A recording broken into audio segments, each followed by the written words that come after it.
Seja bem-vindo ao canal Teologia Aprenda Mais. Queremos gravar outro vídeo de escatologia, o segundo vídeo de escatologia no canal Teologia Aprenda Mais. Se inscreva no nosso canal, deixe o seu like, e compartilhe nossos vídeos. Tem muitos vídeos aí gravados, entendeu? E você pode estar acessando a nossa playlist, nossa biblioteca digital aí com todos esses vídeos, tá? E apreciar e pegar o bom e crescermos na graça e no conhecimento. Nesse segundo vídeo de escatologia, eu quero falar sobre as duas ressurreições, tá? As duas ressurreições. Vamos analisar dentro da luz da Bíblia, Você pode abrir a sua Bíblia, acompanhar os versículos que eu estou citando também no vídeo que você for assistir. A primeira ressurreição é a da vida, como registrada lá em João, capítulo 5, versículo 29, a parte A. E contempla Cristo e as primícias dos que dormem, tá?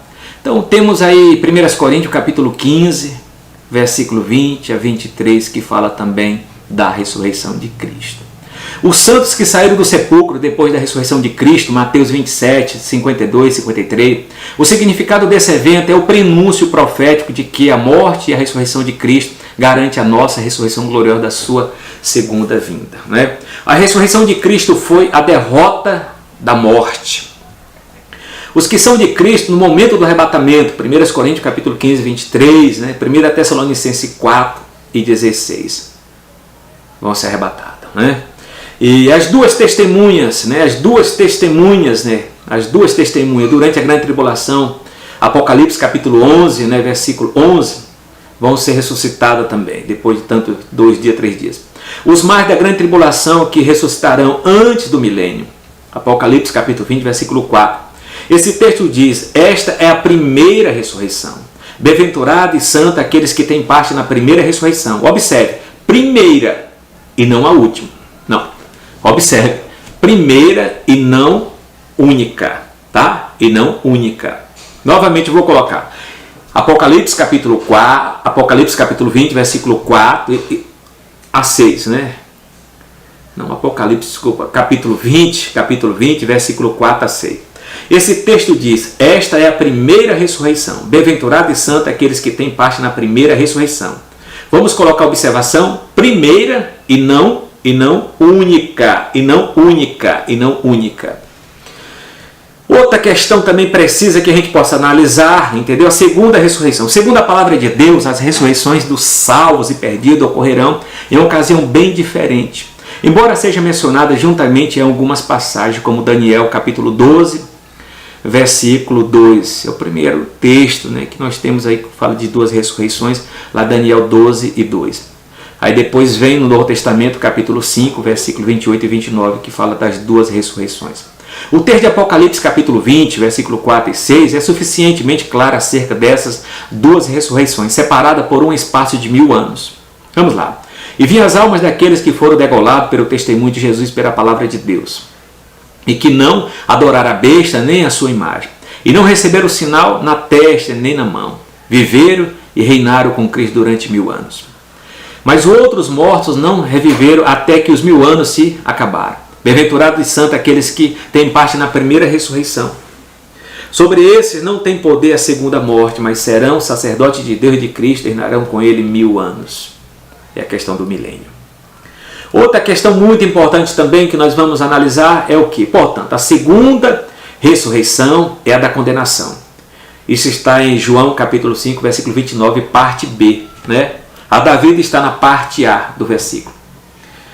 E ocorrerá depois do milênio, antes do juízo final. Os mortos que não reviveram até que os 1000 anos se acabaram, Apocalipse 25, ressuscitarão para o julgamento do trono branco. E deu mar os mortos que nele havia. E a morte e o inferno deram os mortos que nele havia. E foram julgados cada um segundo as suas obras. Capítulo 20, versículo 13. Outra questão também que vamos analisar aqui também é o estado intermediário, a doutrina do estado intermediário, A doutrina do estado intermediário que não é purgatório. Dentro do estado intermediário, esse período entre a morte e a ressurreição. Dentro do estado intermediário, o espírito e a alma dos mortos encontram-se hoje em um lugar intermediário, aguardando a ressurreição, isto é, separadamente, conforme a condição da pessoa, salva ou perdida. Consoante a explanação a seguir, todas as pessoas, ao morrerem, salvas ou perdidas, ficam sob o controle de Deus. Eclesiastes 12, versículo 7, Mateus 10, 28, Lucas 23, 46. Os salvos são levados ao paraíso, ao céu. Quando o crente hoje morre, a pessoa morre em Cristo, ela vai para o paraíso que está no céu, conforme está registrado em 2 Coríntios. 2 Coríntios, né? 2 Coríntios capítulo 12, Filipenses 1, 23 e 1 Pedro 3, 22. E os ímpios vão para o Hades, né? O Hades, Sheol, Hades, um lugar de tormento, né? Aquela questão lá do Lázaro, que eu fiz um vídeo, Lázaro e o rico, né?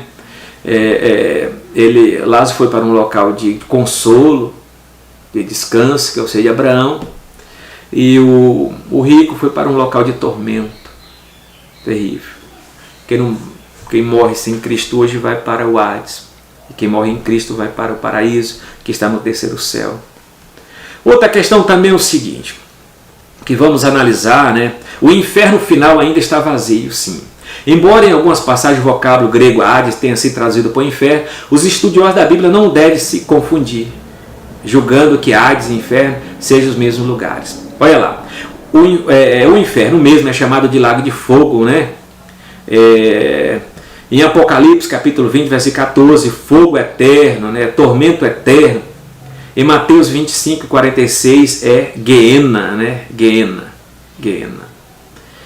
E acerca desse lugar Jesus disse: não temais os que matam o corpo e não pode matar a alma. Temei antes aqueles que podem fazer perecer no Guiena, a alma e o corpo. Mateus 10 e 28, um lugar terrível. Vamos pensar assim, quando a pessoa faleceu, o homem é um ser biforme, tem duas formas, biforme, o homem é um ser biforme, tem duas formas, uma forma imaterial, que é o espírito e a alma, e a forma material, que é o corpo. Quando a pessoa morre, o corpo dele vai para a sepultura, né? O corpo dele vai para a sepultura. A parte material, que ele morreu em Cristo, né? Que ele morreu em Cristo, ele vai para o paraíso, vai para o céu. E se ele não morreu em Cristo, morreu descrente, etc., no sacrifício vicário de Cristo, ele vai para o Hades, né? Esse inferno provisório, vamos dizer, esse lugar provisório, esse tormento provisório para depois do juízo do tribunal de Cristo, ele vai no tribunal, depois do juízo final, ele vai ser lançado no lago de fogo. Então, a parte material dele vai para esse lugar. Então, quem morreu, ou foi para o céu, ou foi para o Hades, está na sua condição parcial, né? Ele não está lá espírito, alma e corpo. Essa condição completa vai ocorrer depois do arrebatamento da igreja, né? Que ele vai estar na sua plenitude, espírito, alma e corpo. Tá? Então, quem está vivo está esperando o arrebatamento da igreja. Quem faleceu, entendeu? Está na sepultura, está esperando a ressurreição do corpo, né? Para se vestir desse corpo glorificado, desse corpo incorruptível, assim como Cristo teve o dele. Ok? Então, analisando mais acerca do tribunal, vamos falar um pouquinho sobre o tribunal de Cristo.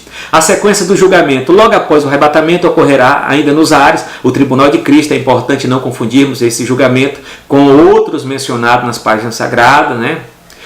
A distinção entre eles se dá em razão de 4 aspectos diferenciados, né? Os participantes, o local e o tempo, e o resultado de cada um, né?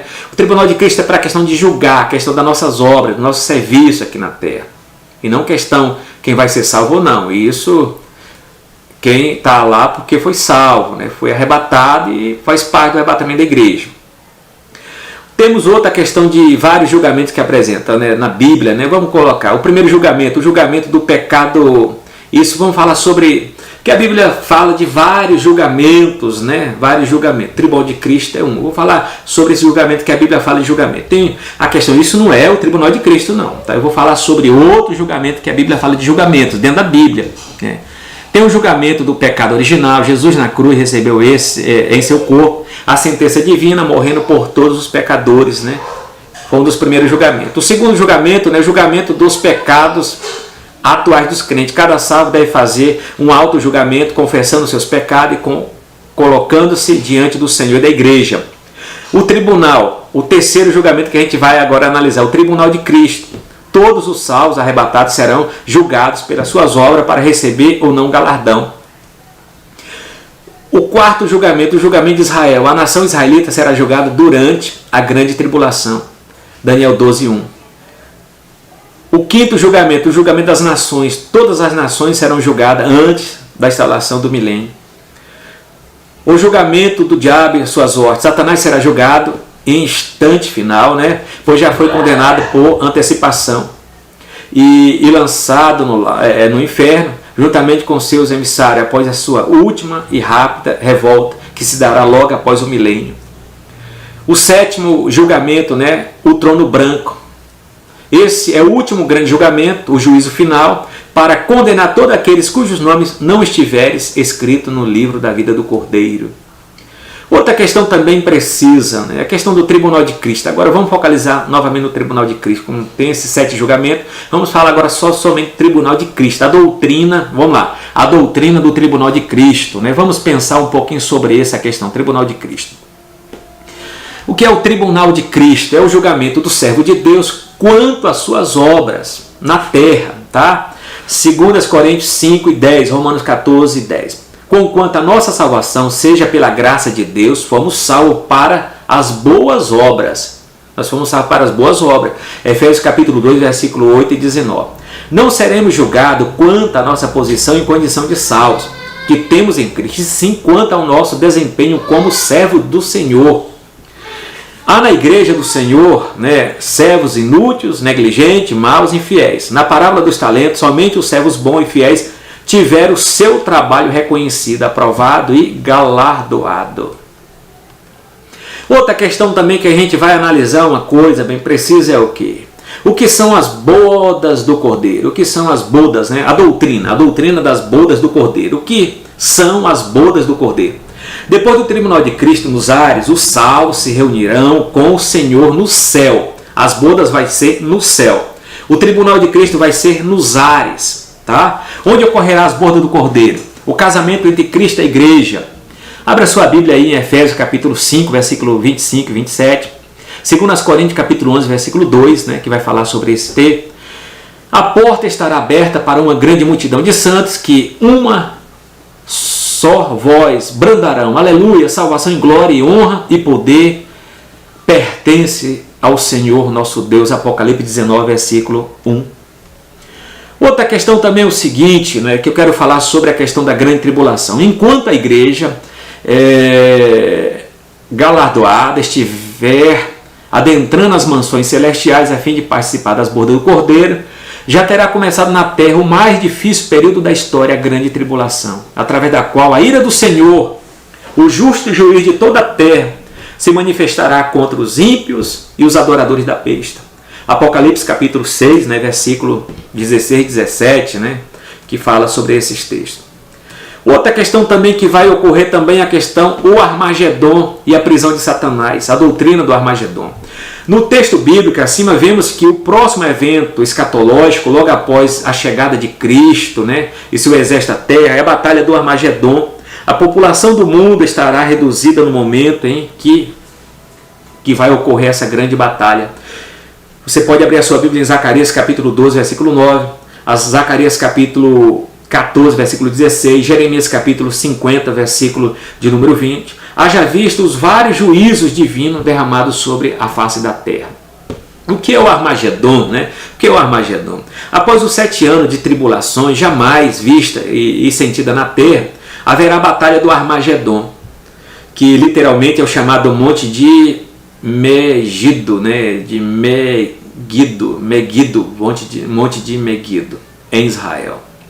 Os exércitos da besta se unirão na planície de Armagedon contra o povo de Israel. Zacarias 12:1, Apocalipse 4. Outra questão também importante, é o julgamento das nações, As nações que sobreviveram ao Armagedon serão julgadas imediatamente por Jesus, Esse julgamento não deve ser confundido com o juízo final, trono branco, que se dará somente após o milênio. A questão do juiz das nações é baseada em Joel, capítulo 3 e 2, tá? Que está escrito sobre esse julgamento. E também nós colocamos também lá a questão também que está registrada em Mateus, capítulo 25, onde que trata das nações ovelha, das nações bode, né? E dos amigos de Jesus que são Israel. As nações bode serão lançadas no fogo. E as nações ovelhas, né, vão ser separadas ali. E outra questão também é a questão seguinte, né? O juízo final. O último de todos os julgamentos e do grande trono branco é conhecido como juízo final. Os termos grande e branco, né, alude a poder e glória, bem como a santidade e justiça do justo juiz, o Senhor Jesus Cristo. Stanley Rosta afirmou o seguinte, bem preciso: a glória do trono branco, né, é intensa. O universo físico não pode suster-se diante do fogo do julgamento. A terra atual, contaminada pela transgressão de Adão, foge da presença daqueles que se encontram no trono. A declaração: não se achou lugar para eles, ainda que os componentes do universo material deixarão de existir, será preparado para um novo céu e uma nova terra, em Apocalipse capítulo 21 e 38. Uma questão também dentro aqui que a gente vai analisar, né? Eventos que antecedem ao juízo final. Quais são esses eventos? A última revolta de Satanás. Depois de terminado o período do milênio, Satanás será solto para provar. Satanás será solto para provar, né, os que nasceram durante o milênio, que ainda não tiveram oportunidade de ter sua fé provada, né, diante das tentações malignas. Ele enganará as nações e elas não se renderam a Cristo. A prisão eterna de Satanás. Pela segunda vez, Deus vai mandar seus mensageiros poderosos prender o dragão, a antiga serpente, Apocalipse capítulo 20, versículo 2, que estava no abismo, Apocalipse capítulo 20, versículo 3, e o diabo que os enganava foi lançado no lago de fogo e enxofre, onde está a besta e o falso profeta. De dia e de noite serão atormentados para todo sempre, Apocalipse capítulo 20, versículo 10. Só depois da última rebelião do maligno e de sua prisão para sempre é que será estabelecido o juízo final. O juízo final. Outra questão também é o seguinte, diante, né, que nós vamos analisar mais um pouquinho voltando ao juízo final, né? O que é e quando se dará o juízo final? Será o juízo de Deus sobre os ímpios e suas impiedades em todos os tempos e lugares. De acordo com a Bíblia, o juízo final ocorrerá logo após a segunda prisão de Satanás nos eventos finais após o milênio, né? Depois de esse ter esmagado mais uma vez as nações, enganado as nações, né? Quem será o juiz? O Pai é o supremo juiz, né? Porém ele confiou ao seu Filho unigênito, Jesus Cristo, toda a autoridade no céu e na terra. Está registrado em João capítulo 5, versículo 22 e 27, para você analisar. Jesus terá ao seu lado a igreja glorificada, Apocalipse 6, 2 e 3. Jesus, juntamente com sua igreja, há de julgar os vivos e os mortos na sua vinda e no seu reino, né? Outra questão também que devemos analisar outra questão importante quem terá de prestar conta ao justo juiz. Em 2 Timóteo 4:1 está escrito que o Senhor Jesus Cristo há de julgar os vivos e os mortos na sua segunda vinda e no seu reino. Os vivos no tempo desse julgamento final já terão sido julgados, exceto os sobreviventes do milênio. Mas observe que o juízo final é o julgamento dos mortos, termo que aparece em Apocalipse capítulo 20, versículo 11 e 15. 4 vezes, né? Todos os mortos em pecado que ainda não tiveram sido julgados estarão em pé diante do trono branco. Quem serão eles, né? Os mortos que não ressuscitaram no arrebatamento da igreja. Os mortos durante a grande tribulação, na batalha do Armagedon, que não ressuscitaram antes do milênio. Os pecadores contumazes que morreram durante o milênio.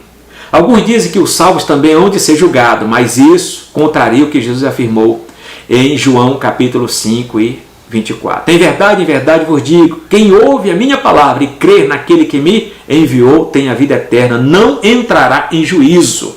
Tá? A igreja não vai ser julgada no juízo final. Isso é para os ímpios. Porque aquele que já crê em Jesus já foi salvo, já é salvo. É o arrebatado. Né? Mas passou da morte para a vida. Ok? João capítulo 5, versículo 24. Uma Uma questão importante para ser analisada, né? Outra questão importante para ser analisada é sobre, vamos lá, é a morte e o Hades darão aos mortos. Em Apocalipse 20, versículo 13. Está escrito que o mar dará aos mortos que nele há. Jesus também afirmou que vem a hora em que todos os que estão no sepulcro ouvirão a sua voz. João 5, 28.